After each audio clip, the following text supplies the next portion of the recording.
Hello and welcome to the oddest little podcast on the internet, or as we like to call it, the interwebs. Nobody likes to call it that. What's going on? The name's Stacy Kruger. Who are you boys? Oh my god, you're so old. Fuck off! I'm casually challenged. Oh my god, you know, this is the World Wide Web. Alright? That's a reference not many people still remember. The information superhighway, sir. Oh, God. Next in line, please, go ahead and berate me. Well, technically, this is a Department of the Navy installation. And who are you?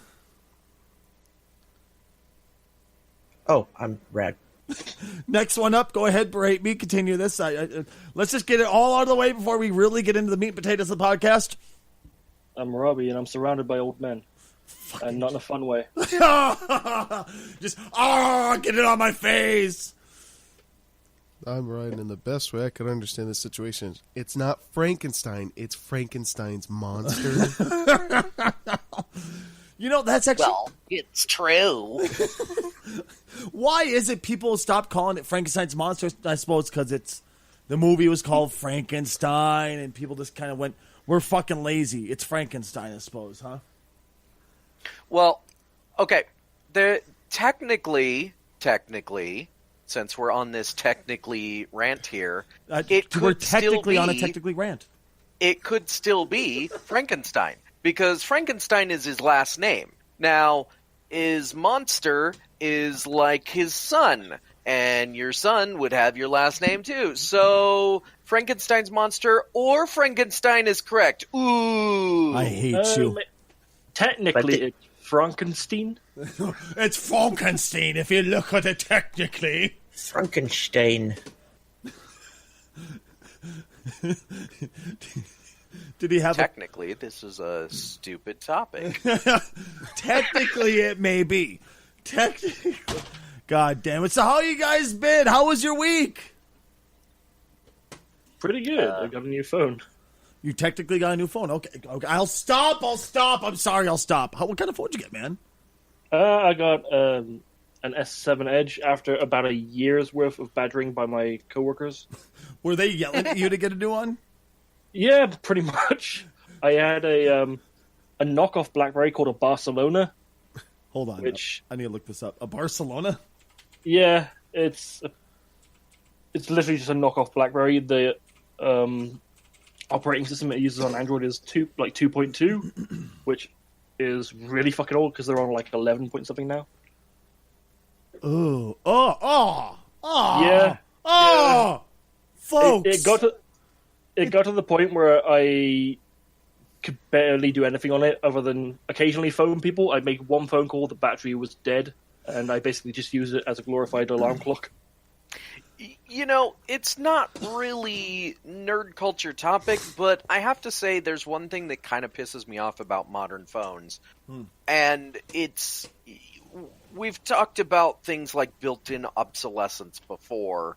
Well, they're really pushing that. You know, I've always said that built-in obsolescence is a conspiracy theory and not a very good one, because generally speaking, they really don't build in obsolescence for the most part. If you take care of your car, for example, it'll last you for 50 years. But with phones and tablets, they're making it so that you can't remove the batteries anymore. That's exactly what's wrong with ours. Robbie and I's, because that's the same exact one I have. I cannot get the fucking battery out. It pisses me off so much. Also, there's the whole... with phones and tablets, it's slightly different because there's not only the hardware advancement, it's software advancement. So over time, the phone may still work fine, but the software just will start fucking up. Right, because they stop updating the software eventually on whatever generation phone you have, and you have to upgrade. Basically, it's the society we live in, but I hate it. Yeah. I'm not disagreeing with you at all. I fucking hate it too, and that's exactly what we live in, you know? Yeah, I got the S7 Edge. I was like, it's a pretty decent phone. I was like, the S8 only came out last year. The S9's coming out soon. So that's Oh, you're right, well, huh? Yeah. It should be noted that I have a Note 8. They skipped one of the numbers. Well, I Did mean, they? they did a Note 7, but they exploded, so they took them back. No. They literally skipped one of the numbers, and I think we talked about this before. Oh, but basically, yes. what happened was people weren't buying the latest one because they thought it was last generation's, because people are stupid and they looked at the number and said, "Oh, well, that's a 5, but the other phone is up to a 6." Yeah, but the Note came out like a year later, so the 5 is the latest. So they skipped, I think, 6 and went straight to 7, and then Yeah, they get this started problem with like, because there's the Galaxy, and there's the Galaxy Notes, and then they have like Galaxy J5s and J3s, and it's just like confusing, and NA5s as well. So a lot of people get confused as to which phone came out after which one.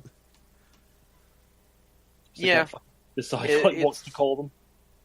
It's mostly people not doing the research. They just look at the number and they go, "Oh, well, that must be the thing," and it's also to directly compete with the iPhones because the iPhone is up to 8, so we have to make our thing 8. Yeah, that whole like bringing a new phone out each year. I understand the whole thing behind it, but it's always bothered me. It's one of the reasons I haven't had a new phone in fucking almost a decade. Honestly, I lived with my little flip phone for years, and I loved my flip phone because I was just like, hey, look, I can call someone. Amazing. A phone is used for calling people. But then eventually I need to step into it for security reasons as far as it goes for my accounts on stream and shit like that, Yeah. Phones aren't used for calling people. What are you talking about? Yeah. Okay. Calling, what a novel concept. Phones are the next generation of gaming, Stacy. Why would you use it to call? Oh, God. I'm kind of I worried prefer about fax machines. getting a case for it because my old phone is basically one of those phones where if you dropped it, it would break the fucking floor. Now these fucking like dainty modern phones, I'm always worried about. Robbie, I got... Otterbox.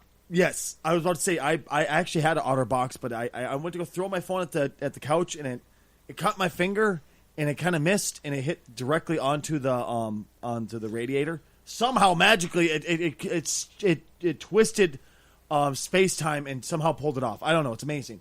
But so funny enough, it smashed. So I had to go get a brand new one. Legitimately, I got a brand new one from the factory. My old OtterBox was broken because of it flying somehow magically and twisting space and somehow slamming into the radiator. Fuck. Yes. So this one, the brand new one I got, the first day I accidentally dropped it on my toe, and there's a shatter mark on the back of it. For the love of Christ, get an OtterBox now. Yeah. I bought my phone on it because we've had a little bit of snow recently, so the pathways were icy. So I was like, this is not a good day to buy a new phone, but I'm doing it anyway. Yeah, the day I got my Note 8, they didn't have the OtterBox out yet, and I legitimately just bought whatever they had another product that I didn't really want, but I know me. And I know if I don't put it in something that has grip on it, because they make these phones like slippery, like they I swear they make them out of some sort of mystical non-friction substance that when it connects with your hand, it's worse than a bar of soap, I don't know who uses a bar of soap anymore, but yeah, cleaning yourself, that's so old-fashioned. I'm just saying bars. I mean, come on, that's the old school. It's all about the foams and the liquids and the magnetic. I don't know. Please be careful. I think you might be getting Robbie riled up by saying this type of stuff. But yeah. So all I can say is inside a case, just because it's going to happen. Exactly. Yeah. So especially with this one, because like the edges the sides are thinner, so they're harder to hold on to. It just feels really weird. The edge part of it to me screwed me up. Like it's a whole rounded off side thing. Yeah. To this day, I still can't use some apps properly because of it.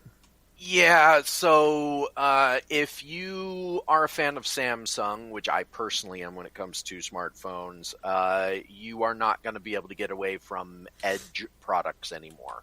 Everything they're making now, I talked to a Samsung rep when I was getting my new phone. I didn't want the whole beveled edge thing on my new phone, but that's all they're making now. Yeah, So Apparently, Go ahead. I'm sorry. Uh, I was just saying, like you can't get like just regular Samsung Galaxies anymore. There's no like option for like regular or the Edge. It's just like the Edge. God damn. That's it. Yeah. Basically, they did market research. They found that people liked the beveled edges, or more than like 60% of people, or whatever. You know, they did their number crunching, and they said, oh, well, people don't. You know, it's like when they got rid of physical keyboards on phones. You know, for those that still had one of those. I used to have one. Oh yeah. I liked it. I did until a couple of days ago. But yeah, so you cannot get a modern Samsung phone without the Edge, and which kind of is a weird marketing decision, because if you want a phone that doesn't have an Edge now, you have to buy an Apple phone. Well, looks like I'll be sticking with the Edge the rest of my life because I won't be going to that garbage. But yeah, so I made an upgrade myself, boyos. Robbie is not the only one who made an upgrade in life. I finally went to the next tier of adulthood. I got another vehicle. That's right. Worship me. No, but I've been wanting a new vehicle forever. I haven't had a vehicle in 4 years, I want to say.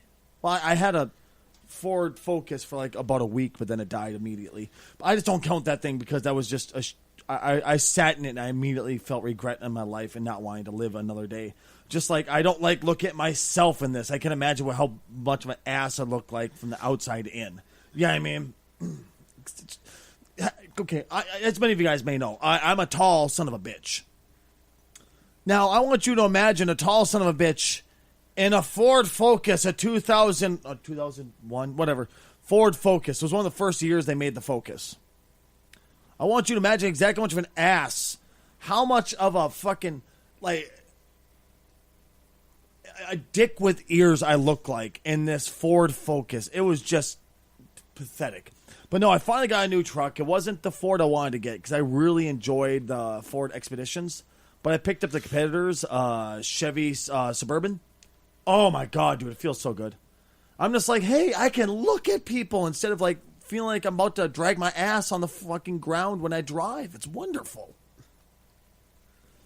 Like Suburbans, for those that don't know, are the second biggest SUV, but I'm not even sure if that's true anymore because I don't think they make the Expedition anymore. They make the Expedition, they don't make the Excursion, which was the biggest. Excursion, that's it. That was the biggest. The Excursion is the one I originally wanted, but I couldn't find one for a good price. Oh, okay. So we don't have, I don't know. We don't really have SUVs in the UK. I mean, if we do, we just call them cars. We don't have like the term SUV for them. I understand that, yeah.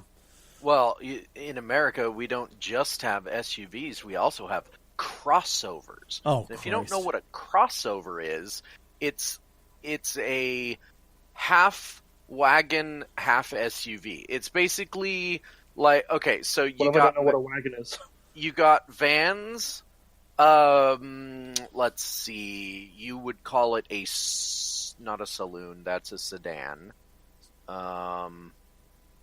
Damn it! What do you call wagons over Station there? wagons. You have Aren't they no in the UK they have different like okay. A sedan is a saloon. A coupe is a coupe. I can't remember. Looking at the wagons that I've got Googled here, I don't think we have a specific name. We just call these cars.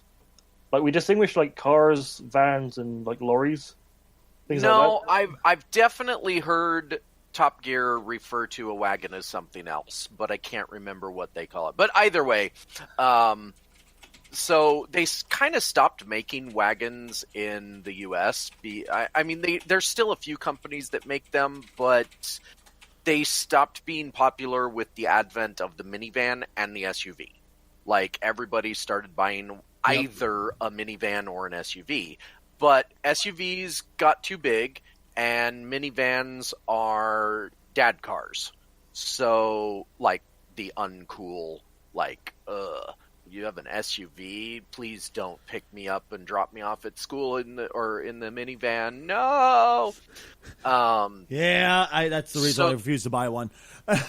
Recently-ish, they created what is known in the American market, at least, a crossover, and it's basically an SUV, but it's kind of a little bit smaller. It looks like garbage. And that's the other thing. Most of them are garbage because they don't have the power of the SUV, they don't have the space of the SUV, they don't have the utility of the minivan. Like, the only reason people are buying them is because they don't want the reason people buy SUVs isn't for the utility. They buy it because they want to be the biggest thing on the road. Nay.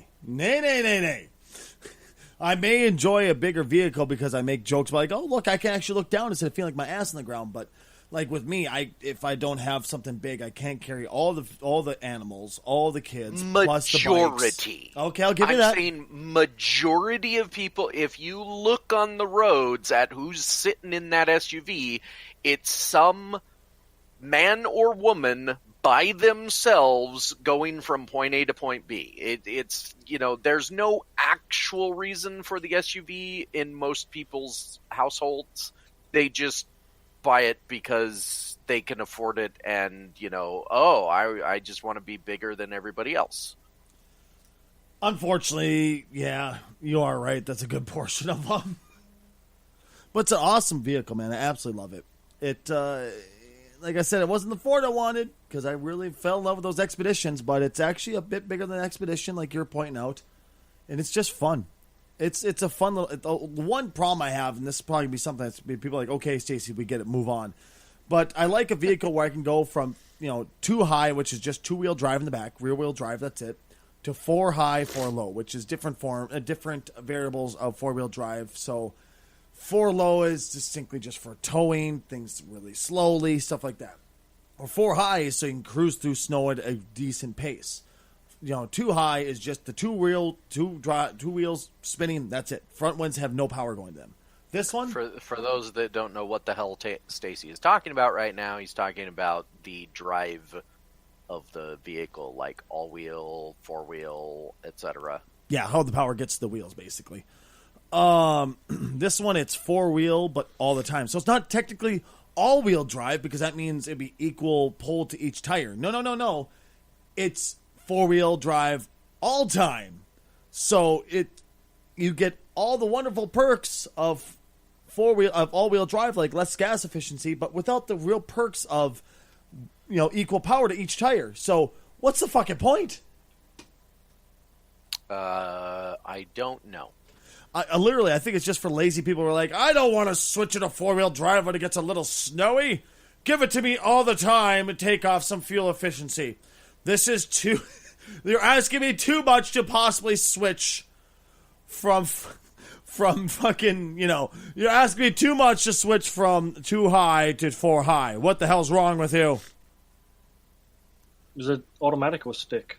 It's automatic. I would have gotten stick, but unfortunately that option is not available with this particular model. I could do an aftermarket, which I'm still thinking about doing, but standard does not come with That's better very than expensive. Everything it's else. so much better, dude. It is so much better to be manual, though. Fuel efficiency. It's one of those weird things. Like, I don't know what the ratio between automatic and stick is in the UK, but I know there's a lot higher percentage of cars that are stick in the UK than there are in America. Oh yeah, Yes. America, it's all automatic. It seems like it kind of pisses me off at times. So generally speaking, an automatic is about $1,000 to $3,000 more expensive than a manual. but you only find manuals in sporty cars for the most part, or trucks. And it has to do with the culture. Like, generally speaking, I am a fan of the automatic because I don't get into my car to experience the road and the car. I get in my car to drive from point A to point B. Like, that's it. Yeah, I understand that. I mean, it takes a bit more work. It takes a little more brain power, which is true. And I'm not mean that offensively. You just have to pay a little more attention to what you're doing. A little more to what you're doing inside the vehicle rather than, outside the vehicle. But I don't know why. I love manuals. I just feel more in control of my vehicle that way. And also the gas mileage is wonderful with the manual compared to an automatic. See, that's the other if you know what thing you're that doing. is I was gonna say that's the fallacy is that people say, oh, the gas mileage is so much better if you know how to drive a manual, and it's not something that is trained into people anymore in America. They don't it's just not. You think it would be with all the movies kind of romanticizing manual gear shifting, Right? In epic race movies, they've always gear shift and then race, then zip off, leaving a trail of smoke. Well, like I said, that's where, for instance, if you go to the Honda dealer and you go to look at a normal Civic and then you go and see the sporty Civic. The sporty Civic has the manual transmission in the showroom. The normal Civic has the automatic transmission. It's all about who is buying the car and who they're marketing it to, basically. I will add on to that. Honda, give us a call. Looking for sponsors. Ford, even better. Call me. I want to see the next version of Fast and Furious where they're all automatics. God damn. This damn thing won't work right. Actually, casual, this could actually easily segue into something that we've been wanting to talk about for a while. You said, Honda, Rad made the joke, Honda, give us a call, and here I am going, excuse me, I'd rather have a Ford. And the whole time I'm talking about, I have a Chevy, but I like Ford better. Could this possibly, I remember you've always wondered why does everything have to be so binary? And could you possibly give a better explanation to everybody what exactly you mean by that? Well, technically, I'm not going to. Okay, so there's been a trend in a lot of things, Hollywood, of course, where people say that X is better than Y, Y sucks, X is best. No, X is best, Y sucks. The easiest examples are in movies where a movie comes out that is divisive. Some very recent examples: Last Jedi, very divisive movie. Not so recent, but still sort of in the mix. Man of Steel, very divisive movie. I'm on the side of the fence that likes it. But that's the key. I like it. I don't love it. I don't hate it. I like it. But we live in a society that, there's a lot of different factors that you could, quote, blame, unquote. But why is it that we have to love or hate something? Can't we just like it for certain reasons and dislike it for other reasons? For example, when it comes to Man of Steel, I like it because it is one of the rare examples of a Superman story that humanizes Superman. A character that is so unbelievably overpowered that the only way we can relate to him is when a writer does a really good job of humanizing him. That's why I like it. I don't love it. Like, there's plenty of problems. I think that the opening sequence of the movie was a bit too long. Honestly, I don't think we need to see Krypton. We've seen Krypton like a million times. Speaking of, I just rewatched the original Superman, and Marlon Brando, I know you're dead now, and but you probably are still saying Krypton. It's not Krypton. It's Krypton. Jeez, he held on to that hate for quite a while. Good Lord. You Not son of a hate. bitch. Just pronounce things right. Anyway, I don't understand why, as a society, we can't accept that somebody else's opinion. Like, there's a reviewer I tend to appreciate more because his reviews of movies tend to be my opinions as well. Like, if he says that he liked a movie, if I go see that movie, I'm gonna like it.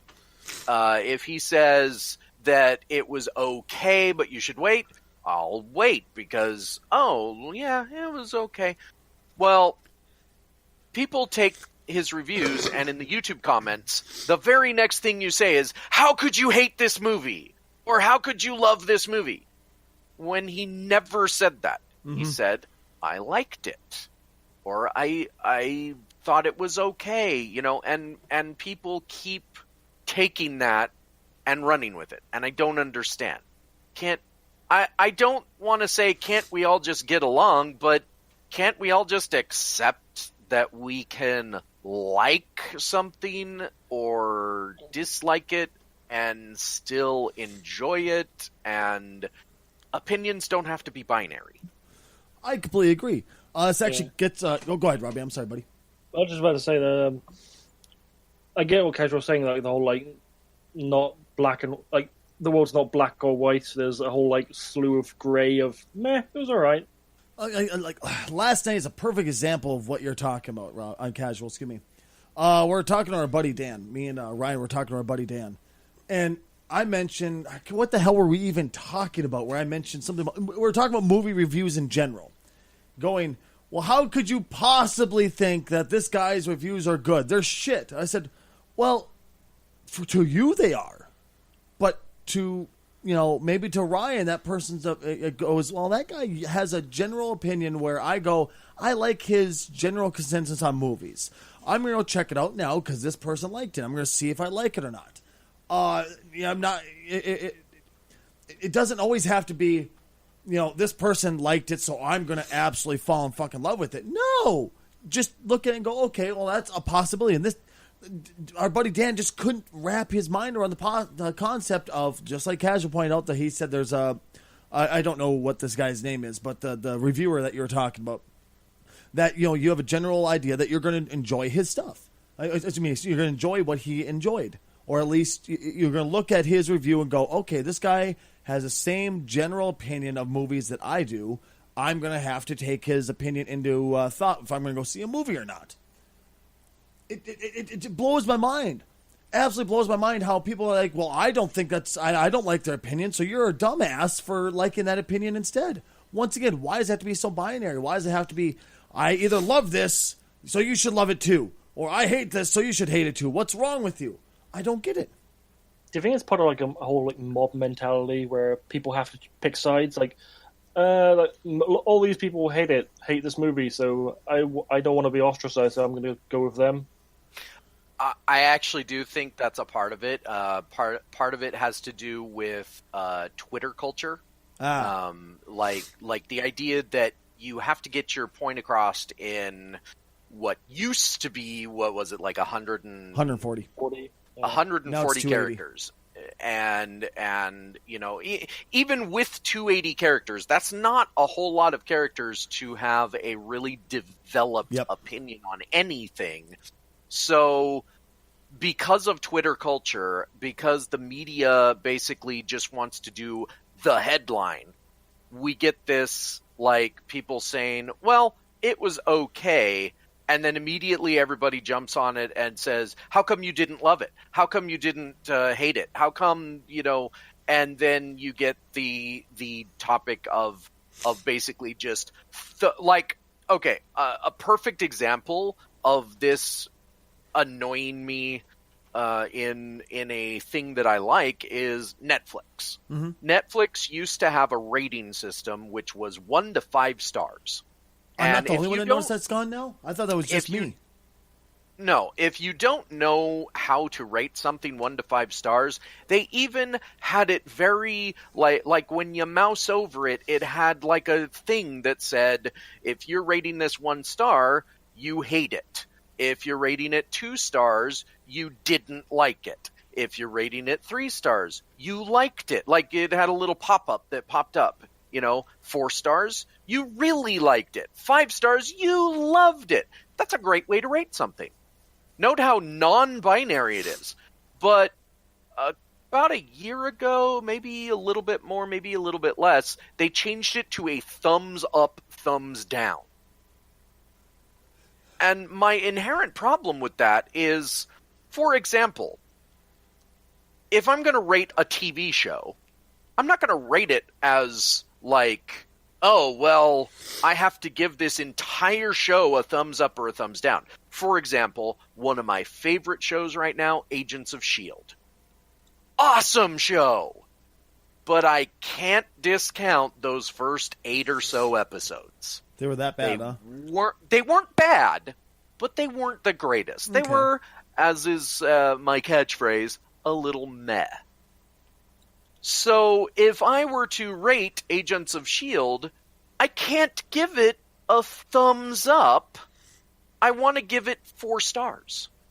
But they don't let me anymore because the binary society has said, no, you have to love it or hate it. But I don't. I really like it, but there's those first few episodes that were a little problematic and not as interesting. I'm not going to lie, when that...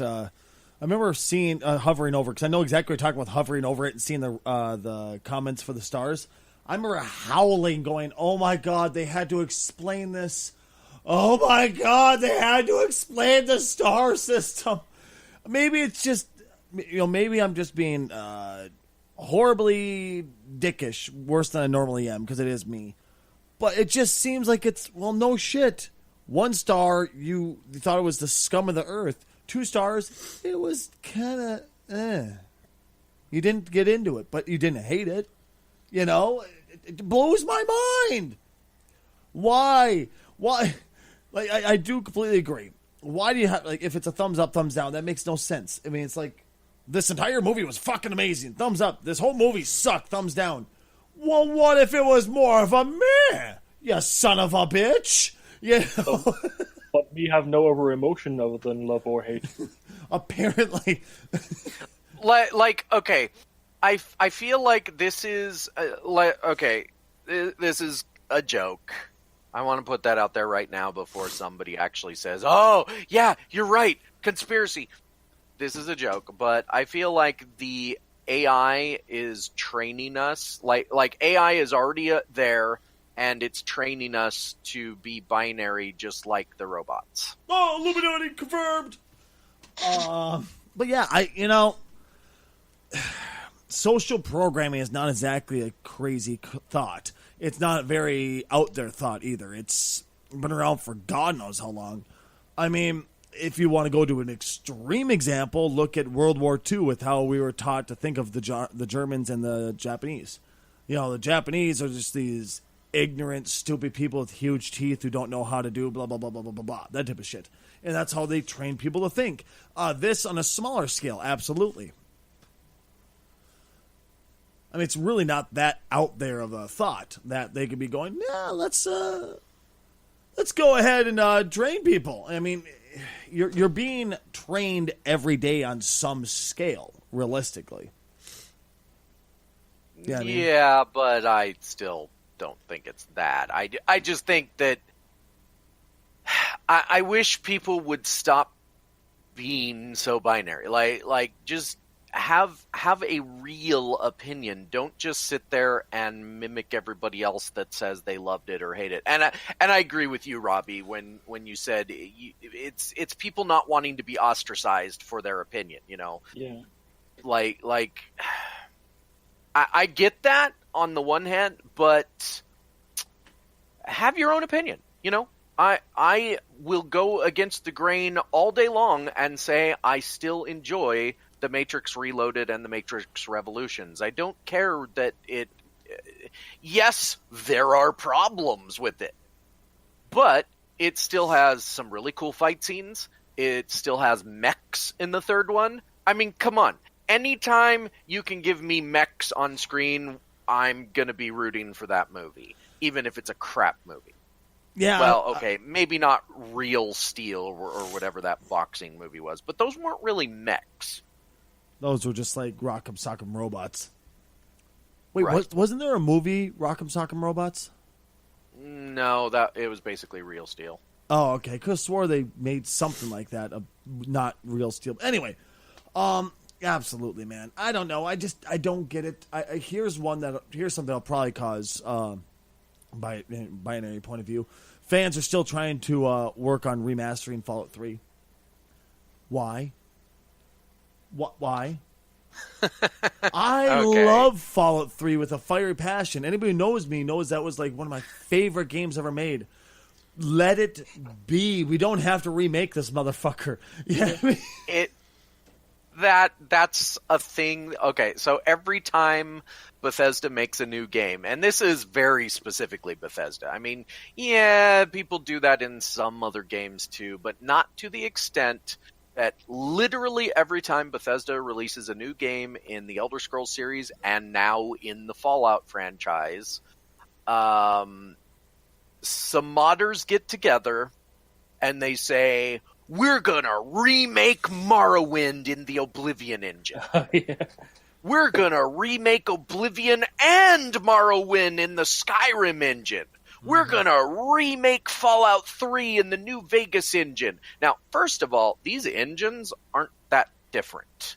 They have made slight improvements each time, but they're using the exact same basic coding and things. You can figure that out by the fact that the console commands have not changed since Morrowind and probably before Morrowind. You're not wrong. But that being said, what this is a great ambition. But let's look at the facts. Modders are regular people who have other jobs and or lives. This is not their full-time job. So every time the media covers one of these, oh, we're going to remake whatever, all I do is I pat them on the head like a little child and say, good for you. Because it's never going to happen. I mean, okay, I'll be truthful. It'd be interesting to see Fallout with new textures and all this, but at the same time, can't you still get that basic same thing from texture packs that are already out? Really, what are they going to redo on it? It's still, from what I've read of it, it's the same basic quests, the same basic looks, same everything, just prettier on like the Fallout 4 engine. That's it. Well, it's not just prettier. Like, they did make some minor enhancements and advancements to the engine where, like, Fallout 4 has all the modding capability. Like, in the game, you can mod your weapons and stuff. Where Fallout 3, you just get the weapon and that's your weapon. New Vegas had that originally before 4, but yeah. Yeah, but not in such a great detail. Like, there are conceptual reasons why this is a great idea. Mm-hmm. Like, yeah, I agree. Wouldn't it be nice? But at the end of the day, my case in point that it's never going to happen is it hasn't happened. Morrowind came out how long ago? Oblivion came out how long ago? Skyrim came out how long ago? And the modders said, we're going to remake whatever in this engine. It still hasn't happened. And again, I'm not saying that, oh, you should focus on the mod and get it out. What I'm saying is, it's just unrealistic to expect it to happen. So every time that the media, well, let's not call it the real media because it's it's video game media. But I got for some those of choice us words that- about them today. for those of us that like video games, we follow some of these things, and every time that and I guarantee you, whatever Bethesda's next game is, whether it's Fallout 5 or the Elder Scrolls 6, Yep. I think it'll be the Elder Scrolls 6, but I'm not sure. I guarantee you, the day it comes out, within a few weeks, you're going to see some sort of a thing that from the same group of modders that says, we're going to remake Skyrim in Elder Scrolls 6. It's not going to happen. I mean, like I said, it's got interesting thoughts. It's a cool thought, but that's exactly it. A thought. Ugh. Just, I mean, would I like it to actually happen? Like, yeah, I want to replay all of the Fallout in one game, but it's just not going to happen. Don't get your hopes up. Don't get your hopes up, Billy. It's going to be crushed. All right. So, movie news. This is big. This is smart, and I'm amazed they didn't do this originally. Avengers 3. Or Infinity Wars, I believe is what it's going to be called. Avengers 3. Doesn't have the 3 attached. I'm trying to be funny here. Jesus Christ. But it's been moved up. The world that basically they instead of releasing it overseas first and then releasing in the US a week later here, they're like, screw it. Everything released on the same day. Wow, imagine that. Why would you do that? What thought process is in their head to go, you know what? Let's release this a week ahead of time overseas. Nothing could go wrong. No one would ever bother pirating it and sending it out. No one would do that. With all the money we're gonna make, we can buy a giant dick and fuck everyone. How about that, producers? Robbie, please. I just assume they're going to use the Infinity Gauntlet to fist everyone. I will say that I think there's a very specific reason they're doing it this time instead of the other times, and it has to do with spoilers. Well, wouldn't it always be that, though? Yes, which it would be nice if they would, do this every time, but like you said, basically what it comes down to is this next movie, for those that care, is potentially going to have a lot of spoilers. Like, they apparently are not even releasing the title of the fourth one because the title alone will give away some sort of spoiler that's related to the third one's spoiler. The Avengers avenging. As a result of that, they have decided that, well, we can release it at the same time across the board. Why don't we do that? Now, what I think should happen is that they always do that. Will that happen? Probably not. I think this is just a specific case of this movie.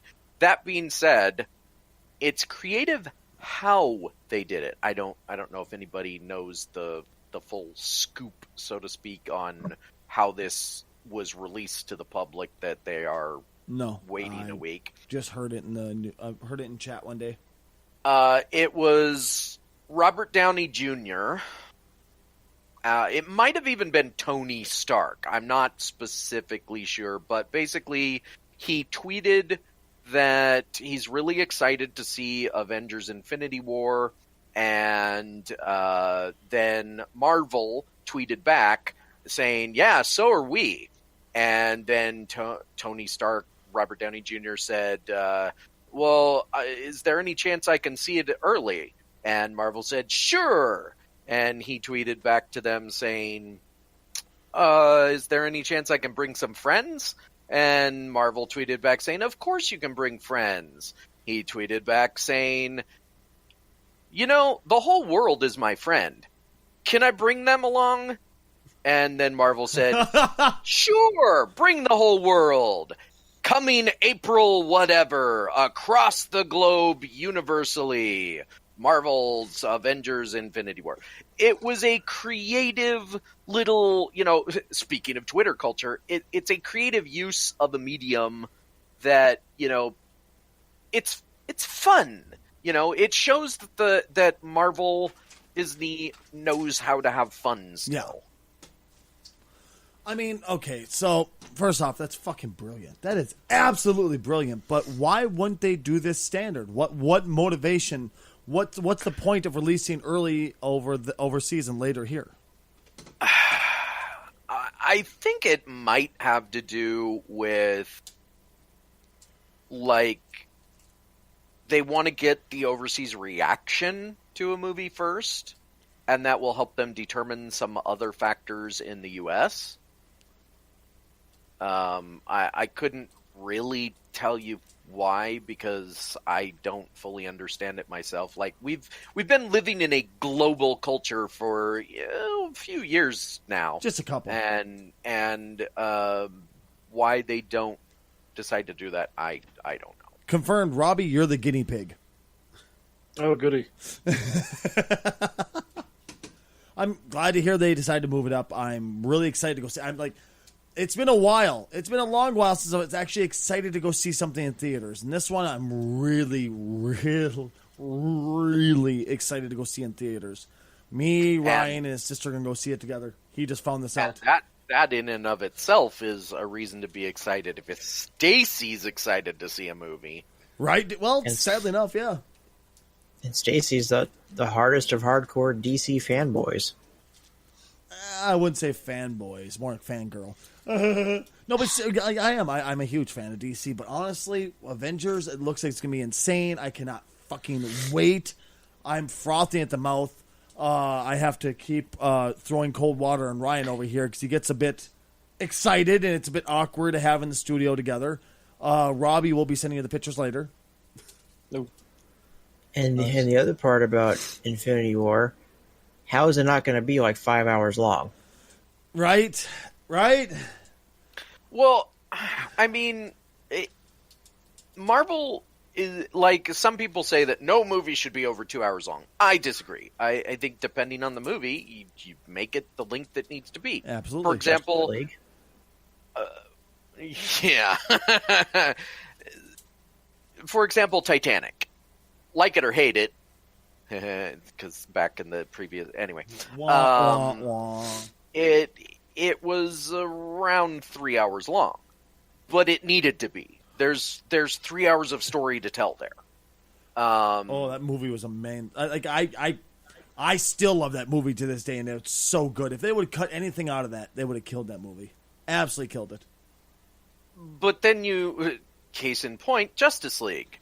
They made that movie 2 hours long, like almost to the second, because some studio executive got involved and said, "Oh, people don't, again, a perfect example of Hollywood learning the wrong lessons." They thought that the reason that Batman v Superman failed was because it was over 2 hours. No, it was because it was a shit movie. But that being said, if Marvel makes this movie 3 hours long, I'm absolutely positive that it will need to be 3 hours long. Like, at this point, 20 movies later, actually I think Infinity War will be the 19th movie, but whatever. Close enough. They have set a track record of success and good stories that if Marvel put out Howard the Duck under the MCU, set of movies, like if they said our next movie coming out in 2021 is going to be Howard the Duck, I would not be worried about Howard the fucking Duck. That movie. Now, for those that don't know, Howard the Duck was a movie, and it was awful. It's a pseudo cult classic. It's one of those movies where you watch it because it's bad. But that was before Iron Man. And every movie that Marvel put out before Iron Man, I feel like they just didn't know what they were doing. Kevin Feige got involved. Iron Man came out. And even the ones that people say, quote, sucked, didn't suck. For example, Age of Ultron. That movie is not bad. It has some pacing issues for sure. It has a couple of things that they kind of maybe didn't pay off as well because they realized, well, maybe we didn't need to do that. Like, for instance, Thor in the fairy pool, or the fact that Tony Stark creates AI in about 10 minutes. But it has tons of great moments. Like, this is the thing people tend to forget when they are suffering from the Pixar effect. A, quote, bad movie in the MCU is still better than the best movie in the DC universe right now. Like, pick whichever one you want to say is the best DC movie in the current DC lineup since Man of Steel. I'm not talking about things like Batman Begins or The Dark Knight. Justice League. I'm talking about, Justice League was crap. It was fucking amazing. Wonder Woman. Oh, garbage. Wonder Woman was 2/3 of a great movie. I would say it was 1/3. Because apparently, didn't watch it all. The last third of it had a fight scene in it, and it was actually good. I saw the bullets going off for bracers. That was still the only good part. Honestly, I completely disagree because I think that Justice League knocked it out of the fucking park. I mean, there were a couple issues I did have with it, but it was really good. I enjoyed it a lot, and that's just me. Because I really liked what they did with it. I thought what they did with it was amazing. I thought it was a fun movie to watch. And I felt myself get into the movie. I got lost in the movie. And to me, that's a good movie if I get lost in it. It's okay to be wrong. No, it's okay to have your head up your ass too, casual. No, seriously, I loved it. Speaking of people who are trying to preach about not being binary. They just told each other they like each other in their own special way. Oh, Jesus Christ. No, but like I said, I'm excited for it. I can't stop talking. I'm excited for Avengers, man. I hope it turns out great. I really hope it's as good as we expect it to be. I'm calling it right now, though. Casual, Rad, Robbie, Ryan. I'm calling it right now. In the fucking previews, in the trailers before the movie, we're gonna get the trailer for Avengers 4, or where the hell it's gonna be, whatever it's gonna be called, Avengers 4. We're gonna get the trailer for it, and we're gonna get the entire thing spoiled, just like they did with fucking Thor, they did with Thor. Possible. It is possible. I would love to say no, you're wrong. They are not going to be that stupid. They'll wait a week, but it is entirely possible that we will get the Infinity War 2 or whatever the hell they're going to call it. Infinity War 2 is going to be post credits. Yeah, I was about to say I would love if the trailer for Infinity War 2 was the post credits scene. Okay, no, and I'll tell you why. Captain America: The First Avenger did not have a proper end credits thing, because all it was a trailer for the Avengers. Now, that was kind of cool in the moment because, oh yeah, the Avengers is really coming. I mean, we all knew it was coming at that point, but we got to see a little bit of thing, and oh look, there's all the team and they're together, and wow, that's so neat. But on a rewatch, there's nothing fun at the end of the credits in Captain America anymore. Because it's just a trailer for the Avengers. I don't want to see it be another trailer for the next movie.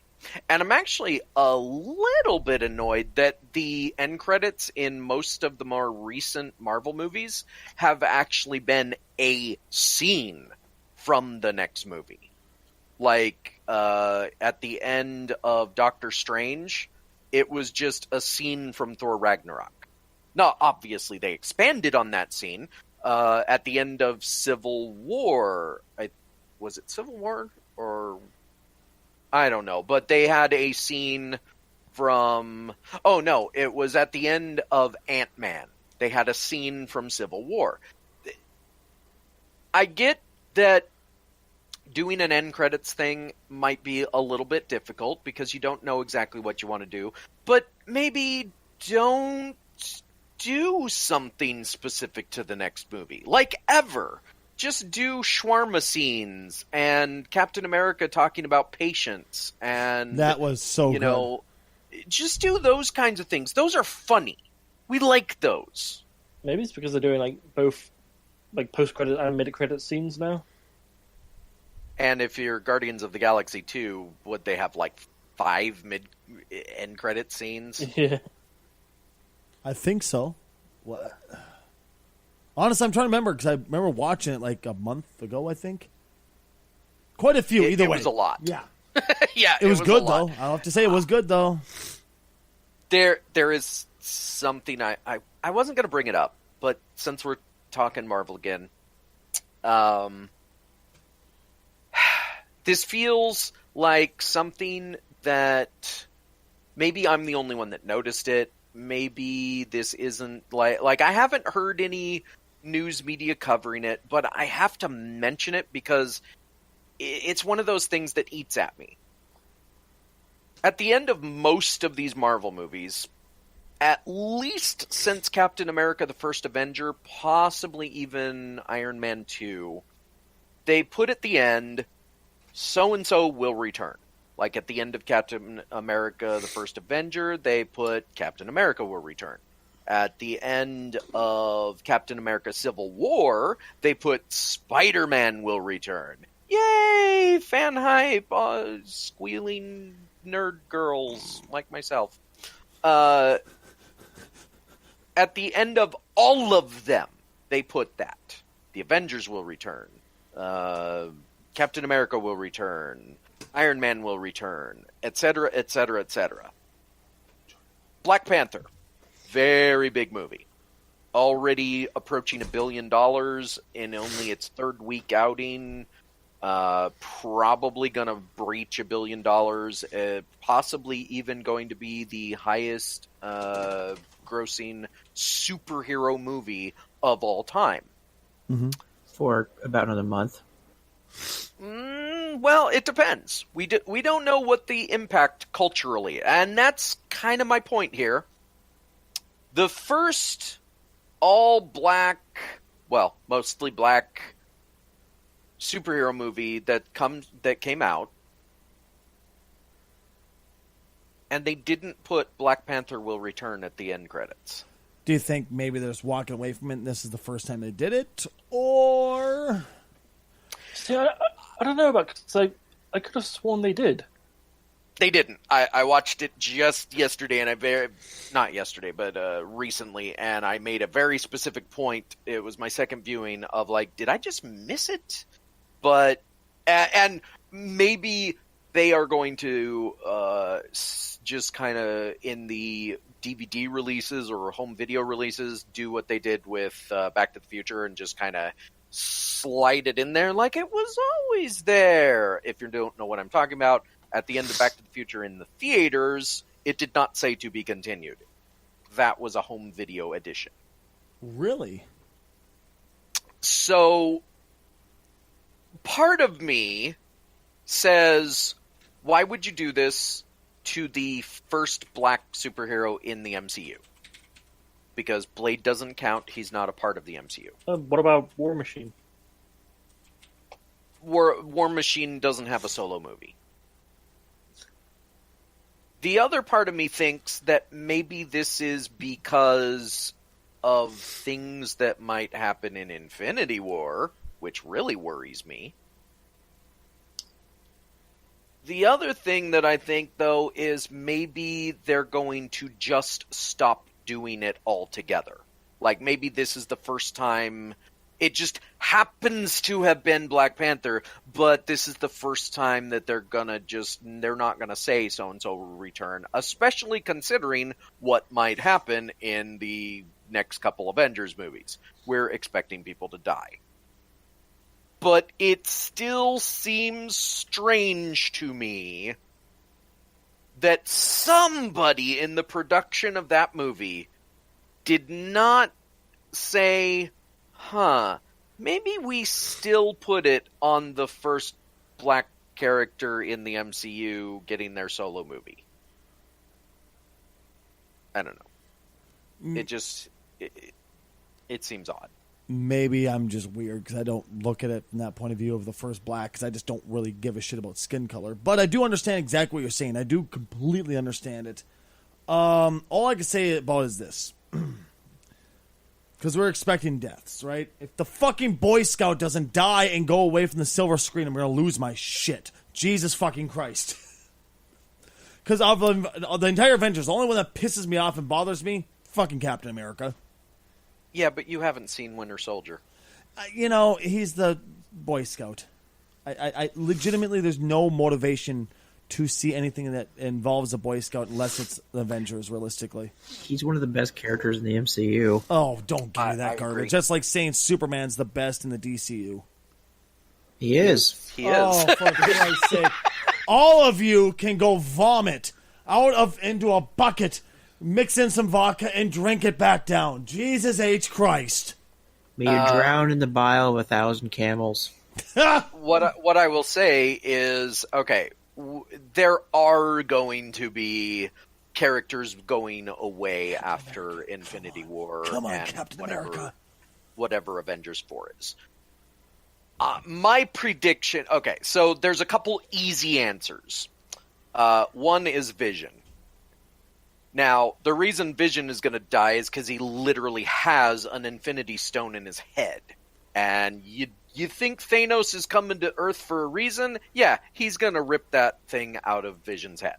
No, they're going to go on a date. He's going to court him. Literally in the trailer, him ripping it out of his head. It's not in any trailer I've seen, but... It's in the main... what? It's like the main trailer. It's like Vision's on the floor. The Loki's staff is being stabbed in his head. I don't know if it's by Thanos, but it's by someone. And obviously, that's going to lead to the stone being ripped out. Okay, well, that's yet another case of them doing different trailers for different things. And also, I've only seen one trailer because I don't want things spoiled. Thanks! But, You're welcome. No, That was but... like the first trailer as well. I like I said, it's not a surprise though. It's not a spoiler. I mean, Vision has the stone in his head. Thanos is coming to get all the stones. He's gonna die. Now, because he's a robot, he can come back. So, is it really a death? Depends on how they handle it, whatever. Then you have Drax. Now, whether it happens in the movie coming up or the next part, Avengers 4, it doesn't matter. Drax is going to die.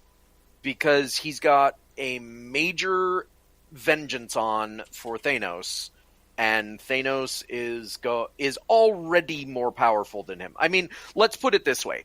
Ronan was weaker than Thanos, theoretically, and Ronan kicked Drax's ass.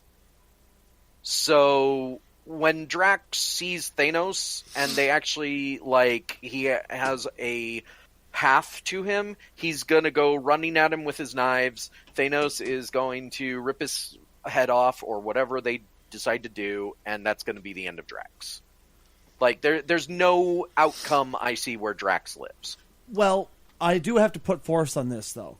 As far as it goes for the Guardians of the Galaxy, Drax did say after what was the guy's name again? Rax, I believe, if I remember correctly, wasn't it? The guy that had the Infinity Stone. Ronan. Excuse me. I'm sorry. I forgot that literally the character was that to me, but it was just a boring character. But of course it was. He's a Marvel villain. There you go. But Ronan. He after he got done with Ronan, he's like, I should have been more patient. I should have thought better. You are right. Could they play that into where he's like, I need to pay attention to the raccoon. I need to pay attention to the rodent. I need to pay attention to the human. You know, No, I mean, because in that same line that you're talking about, he said, as he was walking away, he said, besides, Thanos is the one I really need to be after. true. So those are the two obvious ones. Now, I can only assume that they're not going to go very close to the comic because I just read the comic and it's not very good. It's 80s-ish Marvel, and it's just not very good. But that being said, they do a couple of things here and there when they do these stories that are similar to the comics. Like, for instance, in Civil War, it was Iron Man versus Cap and their ideologies against each other. One of the characters that also has a vengeance on for Thanos is Nebula. And in the comic, she tries to fight Thanos and she gets killed immediately, and because he's an asshole, he brings her back as an undead abomination. What a nice guy. Yeah, I feel like that is something that they could incorporate into the movie. Like, it would be shocking, it would be horrific, it would be all kinds of things. It would fit with what we know of Nebula and Thanos so far in the MCU, so that could be an option. Now, as to your point of killing off Captain America, although I completely disagree that he's an uninteresting character, what I will agree with is, yes, I think they should kill off Captain America. Sorry, what?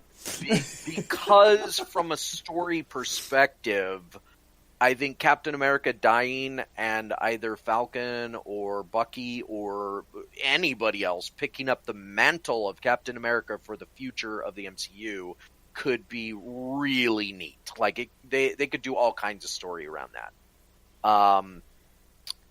Thor, I don't think dies.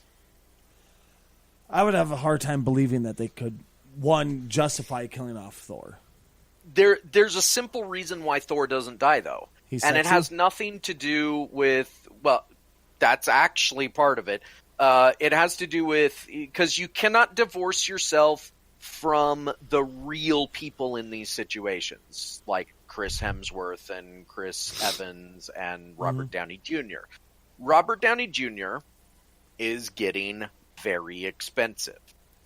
So they could kill him off, but from a story perspective, he just got engaged to Pepper Potts. So it would make more sense if he just retires at the end of whatever happens in the next two Avengers. But the problem is, it's Tony Stark. He has such a hard time stopping because he's such an egotistical fuck.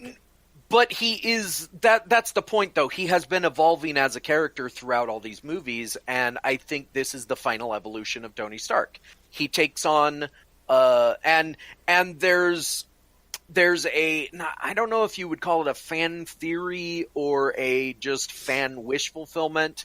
So for those that haven't seen Black Panther, too bad. It's been out for 3 weeks. It's made almost $1 billion. Go see it.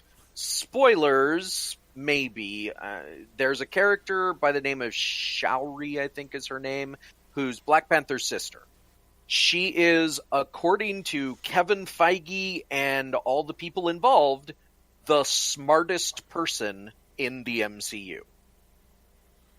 So she's smarter than Tony Stark, she's smarter than Bruce Banner, she's smarter than Peter Parker. Now, where they're coming up with that, I don't know. It's statistics. You know, it's like baseball cards, all those inane stats that they put on that stuff.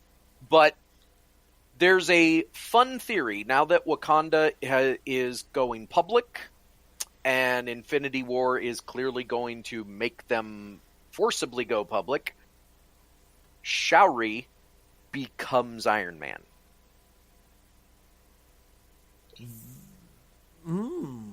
Has there ever been a female Iron Man? Yes, Pepper? Yes, very, very recently.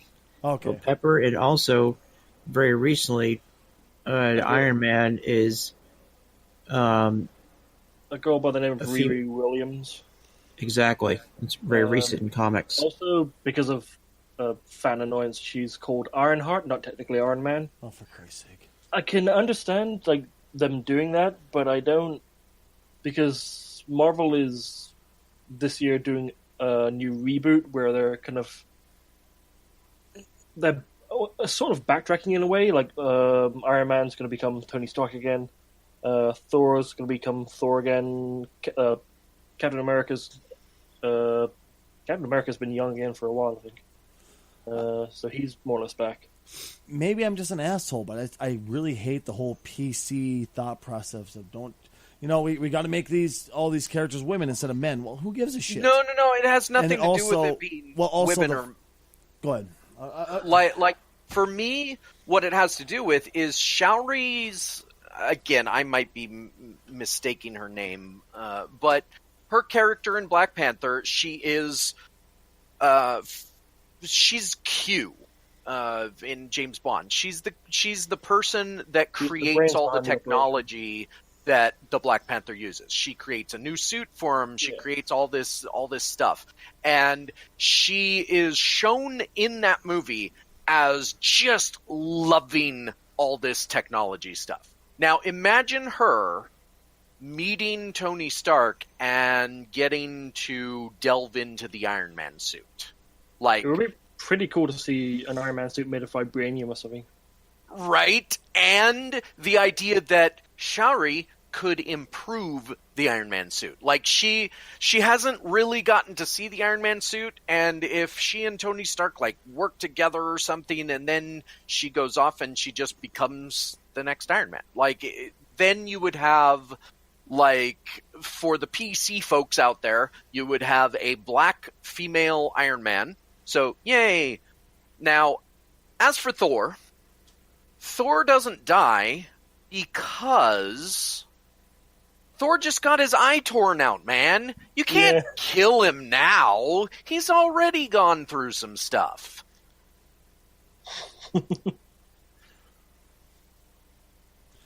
I can understand what you're saying, though. But yeah, we'll see what happens. I hope it's going to be good. I hope it's going to be a great watch. I don't see how they could fuck this up.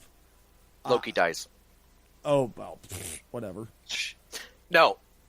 Go with me here. Okay, for those that have seen Thor Ragnarok, Loki has seemingly turned a new leaf. Now, whether he decides to go back on being the bad guy or he continues being the good guy, here's my thought process. Whatever happens, Thor is about to be killed, Loki gets in the way, he sacrifices himself for his brother. I mean, I could see that. He's the trickster. He would just send one of his other parts, one of his other clones in front of it. Or I suppose all the clones aren't physical, though. Shit. He's the trickster. He could think of something. I just have a hard time seeing the trickster, the trickster, going, yeah, fuck it. I can't think of anything this quickly. I mean, it's fucking Loki. Stacy, family love presents itself at the most opportune times in Hollywood. Oh, okay. Let me rephrase this. I know exactly what you're saying, that it'd be a great way out for Loki. It'd be the greatest way to write him out. It'd be all these wonderful things. It would pull on so many heartstrings. But he's fucking Loki. But I have a question for Loki. Yes. Okay, so this goes to anyone because I'm completely confused on this now. In one of the movies, it shows Odin sitting on the throne, but then it changes to, like, Loki sitting there. Was that ever resolved? Because I don't remember that ever changing. In Thor Ragnarok. Okay, I didn't see that, so if you cannot spoil that would be cool. Okay, we're going to make sure to spoil... No. Stop! You should have seen Thor Ragnarok by now. Is it on Amazon yet? I should have seen it, but I haven't. I need to catch up. I know it's on Google Play. I don't know whether I don't know what Amazon does. I buy all my movies on Google Play, so. And I was wrong. It's not Shuri. Shuri was from Stargate. It's Shuri. Shuri is the sister. You want to watch Black it tonight? I Panther. mean, we could, yeah. Okay, looks like we're watching it tonight now. Because, wasting money is fun. It's not wasting money. You're investing in the MCU future. This is the past. Only you can do your part. I want to talk to you about disappointment. Oh, good Hi, God. I'm Red Hazard, and I'm here to talk to you about disappointment. Like the disappointment that is my life. Actually, I want to talk about one particular disappointment. It was a disappointment to me, but it seems like all of Twitch disagrees with me. Into the Breach. I'm obsessed with a video game called FTL, Faster Than Light. The same people that created Faster Than Light created a new game called Into the Breach. And to me, excuse me, to me it just doesn't have the same staying power that FTL is going to have. It doesn't have the same appeal. It's not as fun to watch. It's a lot more strategic. Well, FTL was still very strategic, but it took away from the boring strategic aspect that the strategic games had with FTL, where Into the Breach seems like it's just kind of going right with that genre where it doesn't really try to step away from it. Now, Casual, I know you're a huge fan of this type of games also, just like I am of FTL. Have you actually got a chance to put your hands on Into the Breach yet? No, it doesn't look like the kind of game that would appeal to me. For those that don't like Subset Games, which created FTL, the FTL was a Kickstarter game. It was so successful that when they made their next game, it wasn't a Kickstarter game. They just said, we're making a new game because we have the money now and we can do that. Mm-hmm. Now, it should be noted that's a whole different topic. For example, there's a game called Banner Saga that was also a Kickstarter game, and they made enough money off of Banner Saga 1 to make Banner Saga 2. They didn't do a Kickstarter for it, and they saw a dramatic drop in sales for Banner Saga 2. What they realized is that a Kickstarter campaign is not just about making money anymore. It's also about marketing.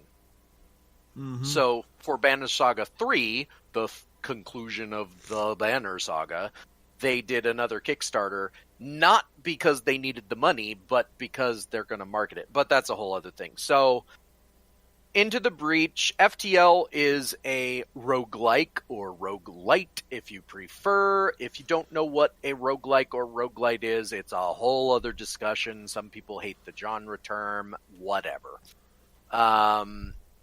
Where you take a ship and you go through the galaxy through 8 sectors, and along the way you encounter all kinds of different things, mostly combat, and then by the end you attack the flagship and you destroy it, or you die. If you die, you start all over. At any point, you start all over, and you have to start from the beginning. There's multiple ship designs, there's alien races, whatever. Into the Breach is a turn-based puzzle tactical game. I say puzzle tactical game because it's not like XCOM. XCOM, you have your field of battle, and you take your troops out, and you shoot, and some dice are rolled behind the scene, and it says you missed, or you hit, or whatever. Into the Breach doesn't have that kind of, basically, there's very little seemingly to it. It's a grid that is the size of a chessboard. You have 3 units, and you fight against... it's essentially a very cartoony version of Pacific Rim. I don't know if cartoony is the right word. It's robots versus monsters. What I have seen of it, it's not the kind of game for me because it is a very intellectual game in the sense that those 3 units in the early stages, it's very easy to do your thing. You have so many turns and you have to survive for those many turns, and how you survive, blah, blah, blah.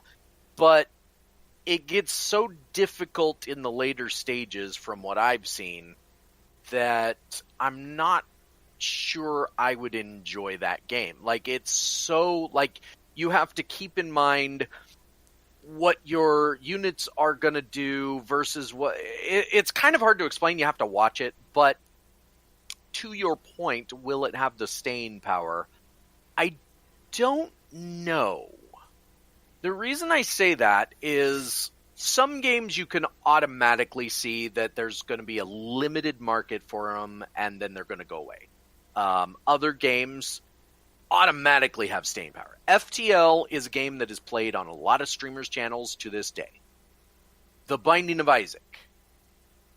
These games are master classes in their overall design. They have the appeal where you just want to keep playing it.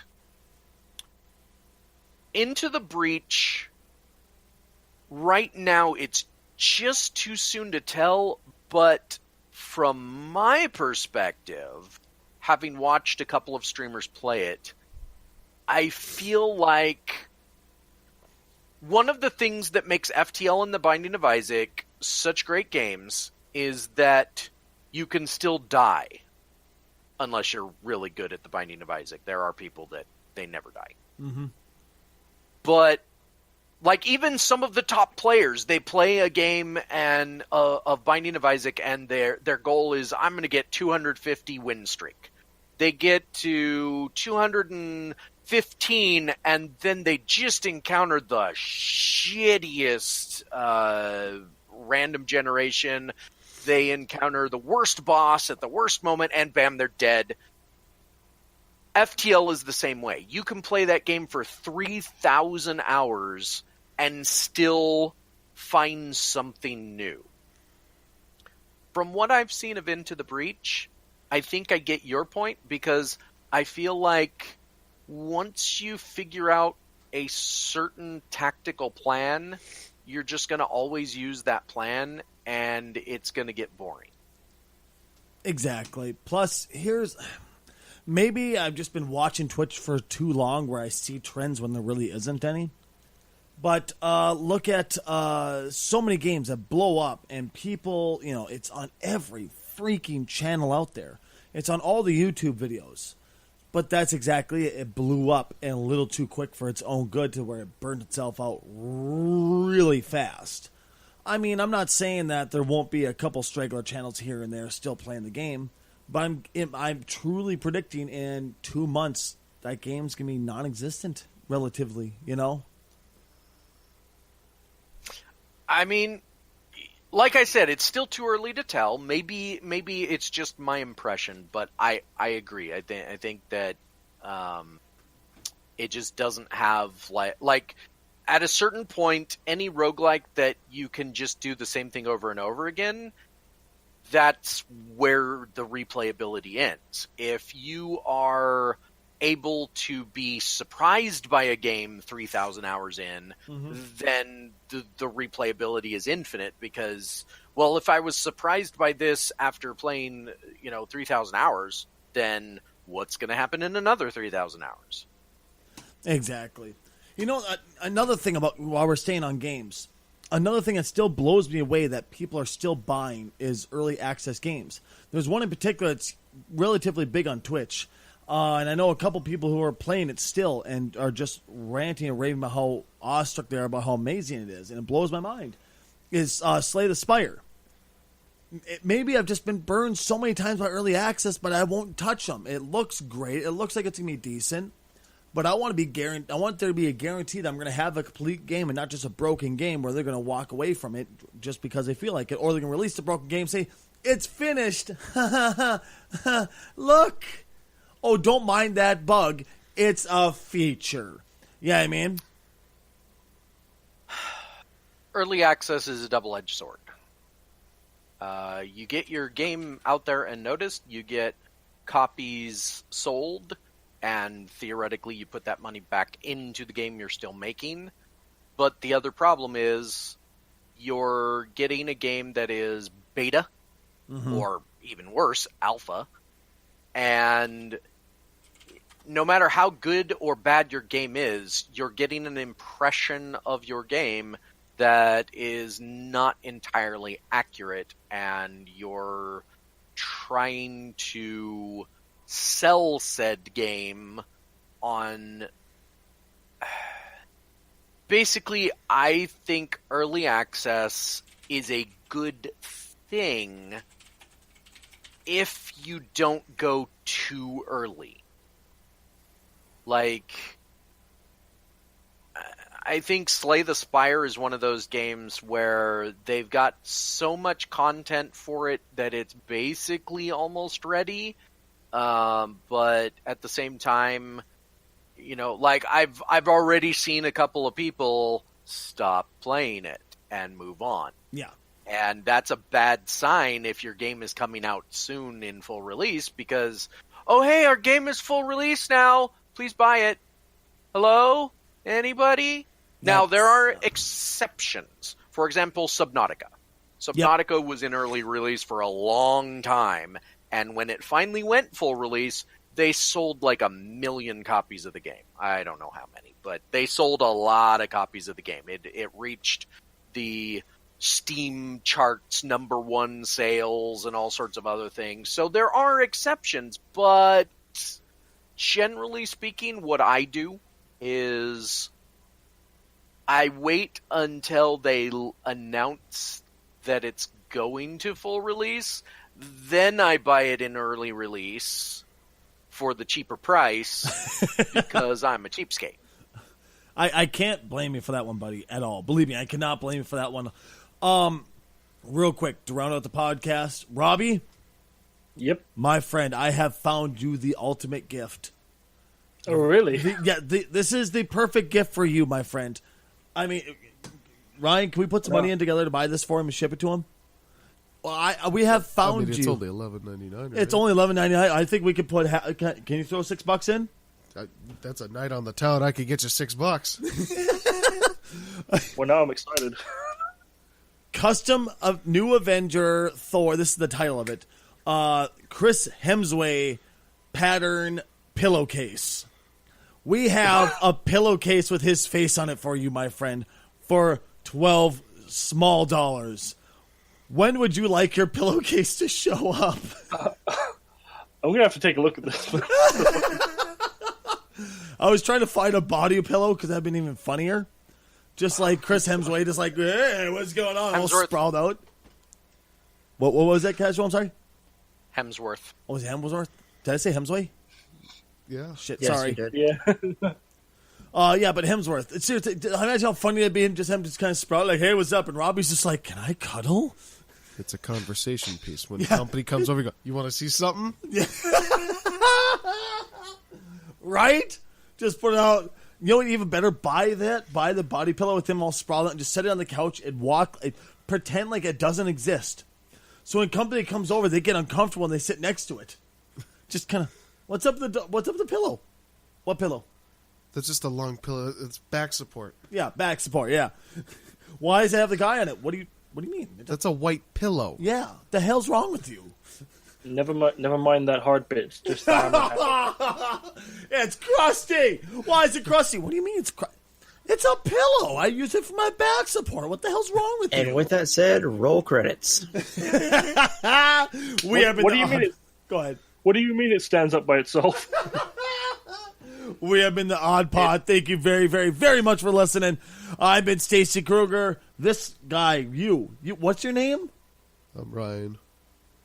I'm Robbie. So you can hear the life drain out of his body. I'm done. I'm Ryan. I'm Red, and I am scarred for life. I'm Casual. Please help me. Thank you very much for tuning in, everybody. Take care of yourselves. We'll catch you next time.